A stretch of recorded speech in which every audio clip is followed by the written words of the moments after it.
Hello everyone, I'm Wilson Lee from grade 11. Today I'm going to start my speech with 4 Cantonese words. 講粵語啦. Not a festival, not a museum, not some cultural event.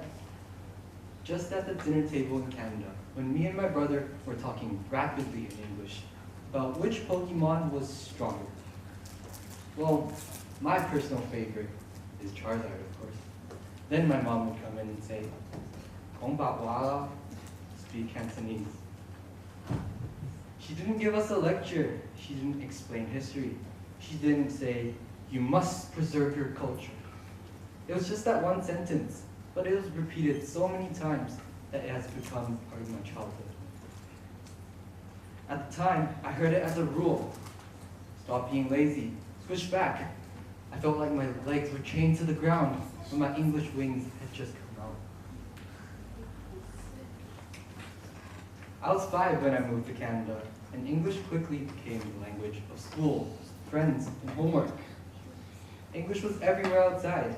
Cantonese was a language waiting for me at home. And because home is so close, sometimes we forget that we can lose it. I used to wonder why it mattered so much. My mom understood English. My brother understood English. I could speak faster in English. So why did I even have to switch back? Now I think my mom knew something I didn't. If Cantonese slowly disappeared from our house, it wouldn't leave loudly. It wouldn't announce itself. It would just disappear quietly. First, some English words at the dinner table, then full conversations. Next thing you know, the grandparent tells you something that you can understand the words, but not the feeling underneath. Now that's the scary part. Culture doesn't always disappear in dramatic ways. Sometimes it leaves through convenience. When talking about culture, people often mention food, traditions, clothes, people. Of course, Cantonese culture has all of that. Morning tea with my grandparents, the sound of people bargaining, laughing, and greeting each other like they've known each other for years. But for me, Cantonese culture is not something I can point to, it's something I can hear. It's in those small sentences that don't look important on paper, but somehow carry a whole relationship. For example, in English, eat more sounds like a suggestion. In Cantonese, like, 食多啲啦, it's different. It's not just about the food, it's someone pushing the plate a little bit closer. It's not love in its most dramatic way, but it's love in its most practical form.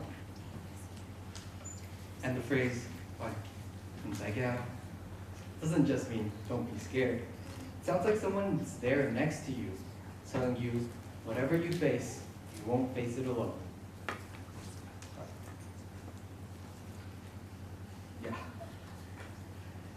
And now's my favorite part. Even annoyance sounds better in Cantonese. That's so annoying. It's fine. But this is what we say in Cantonese. 哇，真係好鬼煩啊! See, it's a whole different story. You can hear the sigh, the impatience, the humor. Cantonese isn't always gentle. Sometimes loud, fast, quick, and a bit too direct. But that's what makes it feel alive. It doesn't behave like the language from the textbook. It behaves like people. For a long time, I thought English and Cantonese belonged to separate sides of my life. English was school. English was essays, presentations, analysis. In English, I can organize my thoughts. I can explain ideas. I can express myself. I've grown so used to using English at school that I've started to feel like it's becoming my default language. But Cantonese was different. Cantonese didn't always help me sound smarter, but it helped me sound closer. That difference confused me when I was younger.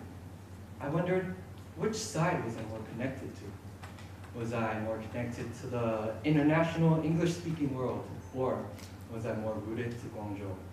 Was English the language of my future, and Cantonese only the language of home? Well, who knows?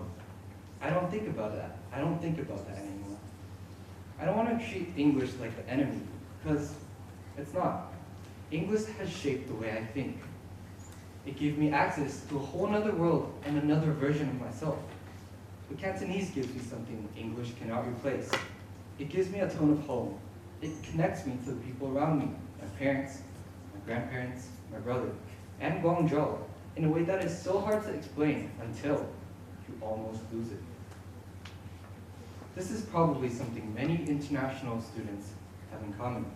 We move between these cultures and languages every day, so frequently that we don't even know what's happening. We use English in class, Mandarin in public spaces, and Cantonese or other dialects at home.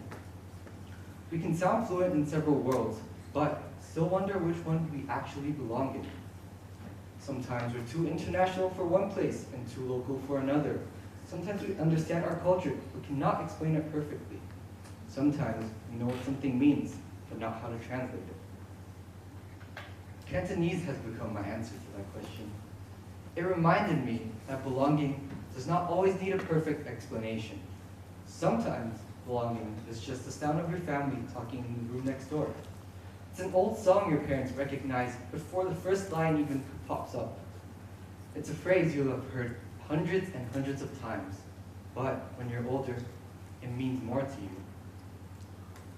Guangzhou itself carries that same feeling. It's modern, fast, changing, but it still keeps its older rhythms. New buildings stand near morning tea restaurants. International schools stand near local neighborhoods. The city keeps changing, but Cantonese still runs through like the background music. When I was younger, I didn't always notice that. Cantonese was just there. It was in the car. It was in family dinners. It was when adults spoke to me when they thought I wasn't listening. It was ordinary. But ordinary things are sometimes the most important. A family dinner, a parent's reminder, and a phrase like, "講白話." That's why preserving Cantonese culture, at least for my generation, doesn't need to start huge. It doesn't mean we have to speak it perfectly. It doesn't mean we have to know all about its history. And most importantly, it doesn't mean that we don't get to speak English anymore. We can start with smaller choices, like answering our parents using Cantonese, asking grandparents what a particular phrase means, or not treating Cantonese as old-fashioned just because it's familiar. The point is not perfection. The point is not letting it fade away without noticing. When I think about the theme, Echoes of Canton, rising above the Pearl River, I think of those echoes as voices. Parents calling us back home for something, grandparents using words we don't usually hear at school, and the hollers of Cantonese in the streets of Guangzhou that remind us that this culture is not frozen in the past. It's still moving. It's still changing. For me, my strongest echoes was still my mom's sentence. When I was younger, it sounded like a correction. Now, it sounds like a type of protection. She was not only telling me to speak Cantonese, she was reminding me not to become a stranger to my own home. So Cantonese isn't just a dialect I happen to speak. It's a bridge between my life in Canada and my life here in China. It's a bridge between English and home. It's a bridge between who I was and who I'm becoming. It's carried in all the way my family laughs, argues, and remembers. And maybe that's what makes Cantonese culture so powerful. It doesn't always need to be performed at a stage. Sometimes it's carried out in one sentence, said again and again, until one day you finally understand it. So, my last sentence to our audience, 趁而家講多啲白話啦。Thank you.